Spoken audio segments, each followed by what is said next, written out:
Hello, good morning. यावेळी time सांगितलं तर सकाळचे 6:30 वाजलेले आहेत. आजचा वार शनिवार आहे. तारीख आहे 27 जून. तर सगळी सकाळची कामं आवरलेली आहेत आणि जे कालचं दूध मी ठेवलेलं होतं फ्रीजमध्ये, तसं तरी 2 दिवसाचं दूध आहे आणि बघू शकता साय खूप छान आलेली आहे फ्रीजमध्ये ठेवल्यामुळे. तर साय पूर्णपणे काढून घेते आणि आज आलेलं दूध आणि हे दूध मी सगळंच आज खवा बनवायला घेणार आहे.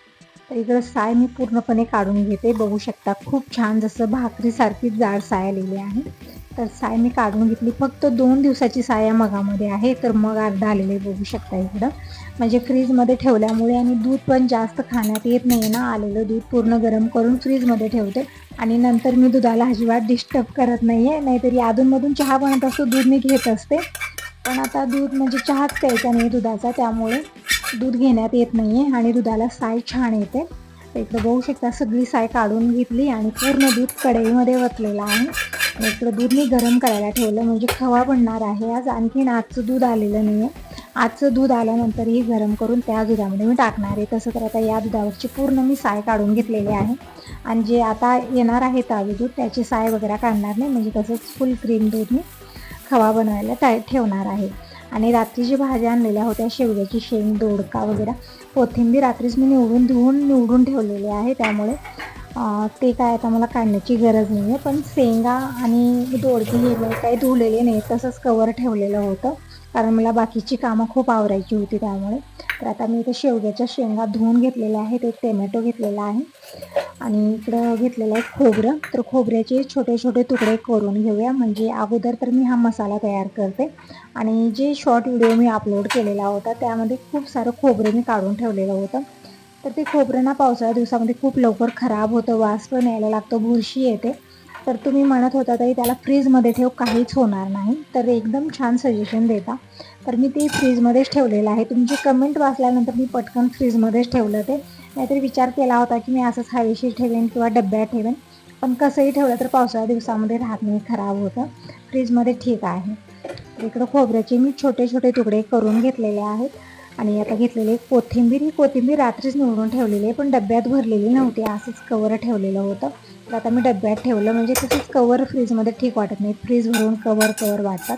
म्हणून मी सगळ्या भाज्या असो, कोथिंबीर असो, सगळे डब्यात ठेवत असते आणि डबे चौक असल्यामुळे जास्त स्पेस धरत नाही आणि फ्रीजमध्ये सुंदर पण दिसतं. तर इकडे बघू शकता शेंगदाणे मी छान भाजून घेतलेले आहेत आणि इकडे दुधाला पण उकळी आलेले आहे. तर पळी फिरवत आहे म्हणजे खवा बनणार आहे. आता निवांत खवा बनत राहिले तोपर्यंत मी पूर्ण स्वयंपाक बनवून घेते, कारण दूध जास्त प्रमाणात आहे. खवा बनवायला वेळ जास्त लागणार आहे, आरामात 2 ते 3 तास तरी लागणार आहेत. म्हणजे फुल गॅस केला तर दूध उतू जातं आणि कमी केलं तर लवकर होत नाही. म्हणून म्हणलं निवांत करूया, जोपर्यंत स्वयंपाक बनेल तोपर्यंत. तर इकडे मी शेंगा अगोदर चिरून घेत आहे अर्धवट साल काढून. म्हणजे पूर्णपणे साल काढली ना काय होतं, शेंगा शिजल्यानंतर पूर्ण चोथा होतो त्याचा, त्यामुळे अर्धवट साल काढून घेतली आणि एक टोमॅटो बारीक चिरून घेतला आणि एक बटाटा घेतलेला आहे. साल काढून बटाटा पण चिरून घेत आहे म्हणजे मसाले भात पण बनणार. म्हणजे पतिदेवांच्या फरमाईशीवरती आज मसाले भात बनत आहे. फक्त त्यामध्ये खडे मसाले स्किप करायचे आहेत, बाकीचे पूर्ण मसाले टाकून मी हा मसाले भात बनवणार आहे. तिकडे बटाटाही साल काढून मी चिरून घेतलेले, हिरवी मिरची चिरून घेतली, कोथिंबीर एकदम बारीक मी चिरून घेतलेली आहे. म्हणजे पूर्ण तयारी झालेली आहे. आता पटकन बनवायला घेऊ. तर इकडे हिरव्या मिरच्या 2 डब्यात झालेले, ते पण मला एकत्र करायचं आहे आणि लाल मिरच्या मी काढून ठेवलेल्या आहेत. कारण टोमॅटो आणि लाल मिरची घातली ना तर कन्फ्यूज होतं, टोमॅटो आणि मिरची खातात आणि तसं तरी गॅसमध्ये कामं असतात, घाईगडबड खूप असते त्यांना. त्यामुळे मी लाल मिरच्या घातलेल्या नाही आहेत आणि त्याचीही कचरा झालेला होता सगळा भरून घेतला आणि तोपर्यंत खोबरं आणि शेंगदाणे ते पण छान थंड झालेलं आहे. आणि दूध बघू शकता इकडं थोडंफार आटलेलं आहे, म्हणजे दुधात ना म्हणजे साय मलाई पण नाही आहे आणि दूध 2 दिवस फ्रीजमध्ये ठेवलेलं एकदम थंड झालेलं होतं, त्यामुळे थोडासा वेळ जास्तच लागणार आहे. इकडे मी तांदूळ काढून घेतले आणि जेही डबे फ्रीजमधले काढलेले होते ते पण मी सगळे फ्रीजमध्ये लावून ठेवलेले आहेत. आणि इकडं खोबरं भाजलेलं आहे अगोदरच आणि छान थंड पण झालेलं आहे. तर ताटलीमध्ये काढून घेतलं, कुकर घेतलेला आहे. अगोदर मी भात बनत ठेवते आणि जोपर्यंत भात बनेल तोपर्यंत मी भाजीची तयारी करून घेते, कारण थोड्या वेळात येतात दूध घेऊन, मग तर तेव्हा त्यांच्याबरोबरच मी मसाले भात देणार आहे, कारण नंतर येणं होणारच नाही. गुरुवारी बघितलं तुम्ही दिवसभर ते काय आले नाही, दिवसभर उपाशी, दही खायला आलेले नाहीत, लाडू बनवून ठेवलेले होते ते पण खायला आलेले नाहीत. कारण का आता अगोदर सारखं राहिलेलं नाही गॅरेजमध्ये. अगोदर कामाला मुलगा होता, आता नाही येतो, त्यामुळे त्यांना घरी यायला जमतच नाही. कामं जास्त असली ना त्या दिवशी येतच नाही आहेत. म्हणून म्हणलं आता संग द्यायचं त्यांना घरी आल्यानंतर. तर इकडं कुकरमध्ये तेल घेतलेलं आहे, मोहरी जिरं टाकलं, कढीपत्ता टाकलेला आहे, लसूण आणि हिरवी मिरची बटाटा टाकलेला आहे, परतून घेतला. आणि यामध्ये खडे मसाले टाकले ना आणखीन जास्त टेस्ट येतो.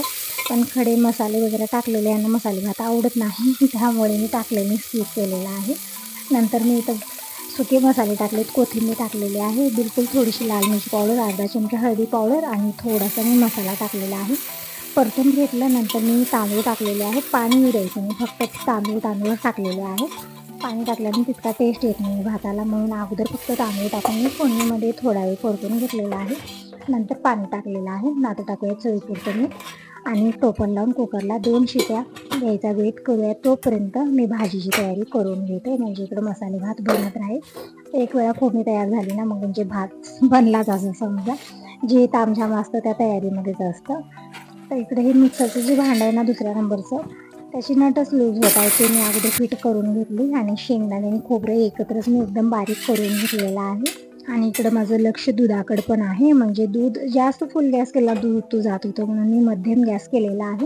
आणि एक सलग मी चमचा फिरवत होते. आणि आता मी काढून ठेवले, कारण आता स्वयंपाक मला अगोदर करायचा होता आणि खवा निवांत मी दुपारी करणार आहे. आणि दूध पण आलेले नाही, दूध आल्यानंतर सगळं दूध मला गरम करून एकत्रच करायचं आहे आणि मगच मी खवा बनवायला घेणार आहे. भरपूर वेळ लागणार आहे त्यामध्ये. तर मला अगोदर स्वयंपाक करूया. इकडे पॅन ठेवलेला आहे, पॅनमध्ये तेल घेतलं, मोहरी जिरं लसूण टाकलेले, कढीपत्ता टाकला, परतून घेतलेला आहे. लसणाचा कलर हलकासा चेंज होऊ लागला की त्यामध्ये मी जे मसाला वाटून ठेवलेला होता शेंगदाणे आणि खोबऱ्याचे ते टाकलेले. तसं तर शेंगदाणे खोबरं मी अगोदरच भाजून घेऊनच हा मसाला बनवलेला आहे, त्यामुळे आता जास्त भाजण्याची गरज नाही आहे. थोडंसं मी परतून घेतलं कलर चेंज होईपर्यंत. नंतर यामध्ये सुके मसाले टाकलेले आहेत, म्हणजे जे ही भाजीची प्रोसेसिंग असते ती मसाल्यामध्येच असते की नाही. मसाला छान भाजला की भाजी एकदम मस्त आणि टेस्टी म्हणून तयार होते. तर इकडे मसाला छान भाजलेला आहे. नंतर मी यामध्ये टोमॅटो टाकले, कोथिंबीर टाकले आणि शेवग्याच्या शेंगा टाकलेल्या आहेत. आणि मसाल्यामध्येच थोडा वेळ म्हणजे फोडणीमध्येच थोडा वेळ मी परतून घेतलेला आहे, म्हणजे फोडणीचा टेस्ट छान येतो यामध्ये. नंतर खूप सारं पाणी एकत्र टाकायचं नाही आहे, थोडं थोडं करून मी पाणी टाकलेलं आहे. मसाला म्हणजे जी कच्चेपणा आहे ना पूर्णपणे भाजला जातो आणि करपणार पण नाही. म्हणून इकडे मी थोडं पाणी टाकून परतून घेतलेलं आहे. नंतर मी ते थोडंसं जास्त पाणी टाकलं आणि छान मिक्स करून घेतलेलं आहे. तर एकदम मस्त ही आमटी बनून तयार होते. म्हणजे तुम्ही सांगा शेवग्याची भाजी कशा पद्धतीनं बनवता, म्हणजे बनवण्याची पद्धती वेगवेगळे आहेत. कोणी सांबार बनवतं, कोणी कसं. तर तुमच्या घरी शेवग्याची भाजी कशा पद्धतीने बनवता नक्की मला कमेंट करून सांगा. तिकडं मस्त अशी आमटी बनलेली आहे, वरून चवीपुरतं मीठ टाकलेलं आहे आणि थोडासा मसाला टाकलेला आहे. आणि जे मसाले भात बनवलेला होता ना इथं बघू शकता एकदम मस्त बनलेला आहे. आणि यांना अगोदरच दिलेला आहे, मी आलेले होते दूध घेऊन, तर म्हणलं मसाले भात बनलेला आहे पटकन घेऊन जावा, कारण नंतर येणार नाही ते मला माहिती आहे, कामाची घाई खूप असते त्यांना. आणि दूध पण मी गरम करायला ठेवलेलं आहे. आणि अगोदरचं दूधही बघू शकता इकडे फक्त अर्धं राहिलेलं आहे, म्हणजे अर्धी कढई आलेली होती, दूध आटून अर्धं झालेलं आहे. आणि जे आत्ता आलेलं ताजं दूध आहे ना ते पण मी अगोदर गरम केलं आणि गरम झालेलं दूध मी या दुधामध्ये ओतलेलं आहे. आणि आता हे सगळं दूध छान शिजवून घ्यायचं आहे, म्हणजे खवा बनवून घ्यायचा आहे. तुम्ही म्हणत होता तर दूध जास्त राहत असलं तर घरच्या घरी पनीर बनव, पनीर घरचं चांगलं असतं. तर तुमचं बरोबर आहे, आता पनीर खवा हेच बनवायचं आहे मला कारण दूध खाण्यात येत नाही ना त्यामुळे. तर इकडं खवा बनत आहे आणि भाजी बघू शकता एकदम मस्त आणि टेस्टी भाजी बनून तयार झालेली आहे. एक वेळा चमचा फिरवला आणि भाजी उतरवून ठेवलेली आहे, मस्त अशी एकदम धाबा स्टाईल चवीला खूप छान ही भाजी झालेली आहे. आणि इकडं दूध थोडंसं मी चहासाठी काढून ठेवते, म्हणजे पूर्णच खवा बनला तर मग चहासाठी दूध राहत नाही. ज्या दिवशी दूध राहत नाही त्या दिवशी घरी कोणी येतं किंवा यांनाही चहासाठी लागतं ना सकाळी. म्हणजे दिवसभर काही घरी येत नाही, चहा वगैरे बनत नाही आहे, पण सकाळी मात्र चहा बनतो. तर थोडंसं दूध काढून मी फ्रीजमध्ये ठेवलेलं आहे, म्हणजे गरम दूध आहे त्यामुळे बाहेर ठेवलेलं आहे, त्यानंतर फ्रीजमध्ये ठेवणार आहे. आणि तोपर्यंत मी देवपूजा करून घेतली, म्हणजे माझं लक्ष ना दोन्हीकडे आहे, तिकडे दुधाकडे आहे आणि इकडे पूजाही करून घेतली मी, नाहीतरी नंतर खूप लेट झाले असता मला. आणि बाबा येतच जांभळं घेऊन आलेले, पण जांभळं फक्त बघायचं काम आहे, कारण मला ते खाता येत नाही आहे. म्हणतात की जांभळानं पित्त वाढतं, म्हणून मी जांभळं वगैरे खायला घेतलेलं नाही, तसंच मी ठेवलेले आहेत. दिनेश पप्पा आल्यानंतर देईन त्यांना मी. तसं तर जांभळ वगैरे अशा वस्तू माझ्या खूप फेवरेट आहेत आणि ज्या माझ्या फेवरेट आहेत तेच मला खायचं नाही. तर असं इकडे बाबांचं आवरलेलं आहे, तर त्यांना अगोदर मी जेवायला वाढलं. गरम गरम ज्वारीची भाकर, भात आहे आणि जी चटणी मी रात्री बनवलेली होती ती चटणी दिलेली खूप छान टेस्टी बनलेली आहे आणि शेवग्याची भाजी. तर बाबांचं जेवण झालं आणि दूध पण अर्धवट टाकलेलं आहे. आता ना दूध इथं अजिबात सोडायला जमत नाही. आपल्याला एक सलग चमचा फिरवून शिजवून घ्यायचं आहे, कारण आता शेवटला आलेला आहे ना, तर करपायचं टेन्शन असतं.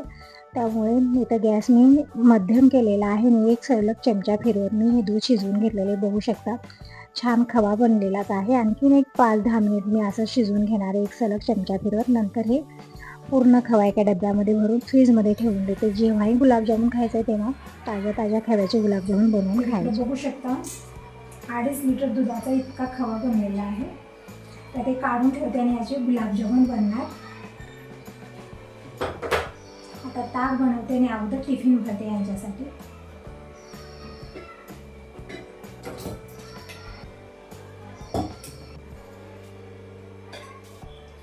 हे दूध मला फ्रीजमध्ये ठेवायचं होतं, आता छान थंड झालेलं आहे. 3 तांबे भरलेले दही, ताक आणि दही. तर इकडे मी दोन्ही तांब्यातलं दही एकत्र केलं. म्हणजे रात्री मी ताक बनवून ठेवलेलं होतं, ते ताक आणि दही मी एकत्र केलं. थोडंसं यामध्ये दूध टाकणार आहे, कारण खूप आंबट झालेलं आहे आणि पाणी टाकलेलं. तोपर्यंत हे पण आले. म्हणजे टिफिन मी भरतच होते. टाईम सांगितलं होतं दुपारचे 12-12:30 वाजलेले आहेत. 1चं टायमिंग असतं, पण आज थोडंसं लवकर आलेले म्हणत होते. कामं वगैरे नेट लाईट गेलेली आहे म्हणत आहेत. तोपर्यंत आलेली टिफिन येण्यासाठी, नंतर वेळ भेटत नाही. तर टिफिन भरण्याच्या अगोदरच आले. तर मला थोडंसं बसा निघायचं. तोपर्यंत मी ताक बनवून घेतलेलं आहे इकडं आणि बॉटली स्वच्छ धुवून बॉटलीमध्ये ताक भरलेलं आहे. टिफिन पण भरते. म्हणजे कामाची धावपळ अशी असते ना सकाळपासून दुपारपर्यंत, की 12-1 कसे वाजता त्या कामामध्ये समजत नाही. तसंच झालेलं आहे. म्हणजे 12-12:30 आज कसे वाजले मला समजलंच नाही. कपडे वगैरे धुवले, भांडी घासली, परत खवा पण बनत आहे इकडं. म्हणजे अधूनमधून खूप सारी कामं झाली ना, त्यामध्ये वेळ भरपूर गेलेला आहे. तर असं इकडं मी मस्त अशी शेवग्याची आमटी बनवलेली आहे. तर आमटी दिलेली आहे आणि जे सकाळी मी मसाले भात बनवलेला होता ते पण थोडाफार राहिलेलं. थोडं मी घेतलेलं होतं खाण्यासाठी. म्हणजे चहा वगैरे घेत नाही, त्यामुळे लवकर भूक लागते. तर मी जेवणच केलेलं आहे मसाले भात. आणि इकडे थोडंसं राहिलेलं टिफिनमध्ये भरलेलं आहे. बाबांसाठी मी इकडं पांढरा भात बनवलेला आहे, कारण बटाटा वगैरे टाकलेला असताना बाबा खात नाही त्यामुळे. तर यांना म्हणलं खवा बनलेला आहे, तर खवा खायला घ्या, कारण दूध तरी कमी घेत नाही ते. 1 लिटर दूध घेतात. मी म्हणलं मला तरी दूध खायचं नाही आहे. म्हणत आहेत काही होत नाही, तू दूध खा, तुला काहीच होत नाही, सुरू आहे त्यांचं. पण नाही, मला माहिती मला खूप त्रास होतो, म्हणून मी खवाही खायला घेतला नाही, दूधही खात नाही आहे. तर यांचं म्हणणं आहे की जितकं पत पाणी केलं तितकं वाढतं ते. तर तू काही होत नाही आहे, सगळं खा असं म्हणत आहेत. कारण दूध हे चांगलं असतं, पण दूध नाही खाल्ल्यामुळे ना कॅल्शियमची कमी वगैरे येते, तेच म्हणत होते. पण काय करणार, नाही लागेल. आज खाल्ले तर मी उद्या उठणार नाही, मला पक्की गॅरंटी आहे. म्हणून मी भीतीनंच खात नाही आहे. इकडं सगळ्यात खवा मी त्या डब्यामध्ये भरून ठेवलेला आहे. आणि इकडं जे आता भांडे झालेले आहेत ना, हे दह्याचे तांबे आहेत, परत खव्याची जी कढई आहे ते खूप हडकलेले, तर पाणी भरून ठेवलेलं आहे आणि खवा मी फ्रीजमध्ये ठेवला. आणि आता करूया पोटपूजा. म्हणजे सगळी कामं आवरलेली आहेत. तसेच मस्त शेवग्याची आमटी भाकर मी घेतलेला आहे. आणि व्हिडिओ आवडला तर लाईक जरूर करा. Bye bye. टेक